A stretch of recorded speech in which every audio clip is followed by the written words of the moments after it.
मालवण पुतळा प्रकरणातील आरोपी वर्षा बंगल्यात तर नाहीत ना? सोबत फोटो असलेल्यांनी शिल्पकारांना लपवलं नाही ना? संजय राऊतांचा सवाल.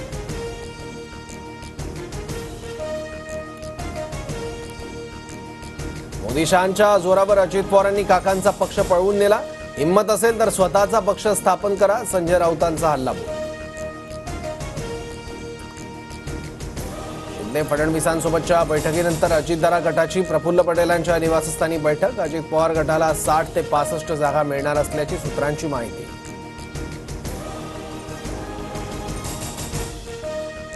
ऐन गणेशोत्सवाच्या तोंडावर एसटी कर्मचारी संपावर. महाराष्ट्र एसटी कामगार कृती समितीचं धरणे आंदोलन.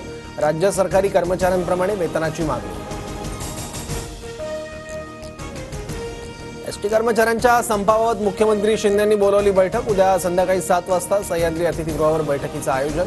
एसटी कर्मचारी संघटनेच्या पदाधिकाऱ्यांसोबत मुख्यमंत्री चर्चा करणार. शरद पवार कोल्हापूर दौऱ्यावर. केपी पाटील आणि ए वाय पाटील एकाच वेळी पवारांच्या भेटीला. राधानगरी भुदरगडमधून लढण्यासाठी दोघंही इच्छुक. मुख्यमंत्री लाडकी बहीण योजनेचा अर्ज भरण्यासाठी सप्टेंबर अखेरपर्यंत मुदतवाढ. योजनेचा लाभ जास्तीत जास्त महिलांना मिळण्यासाठी निर्णय.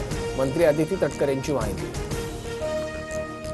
मराठवाड्यात पावसाचा जोर कायम. 420 पैकी 284 महसूल मंडळांमध्ये अतिवृष्टी. शेतीचं मोठं नुकसान. तर 2 दिवसात पुरामुळे 6 जण वाहून गेले. आदित्य ठाकरे आणि संजय राऊत उद्या मराठवाड्याच्या दौऱ्यावर. मराठवाड्यात पूरस्थितीमुळे शेतीचं मोठं नुकसान. शेतकऱ्यांच्या बांधावर जाऊन पाहणी करणार. नागपुरातील प्रसिद्ध मारबत उत्सवाला सुरुवात. नागपूरमधील ऐतिहासिक मारबत उत्सवाचं यंदा 144वं वर्ष. लोकांची मोठी गर्दी.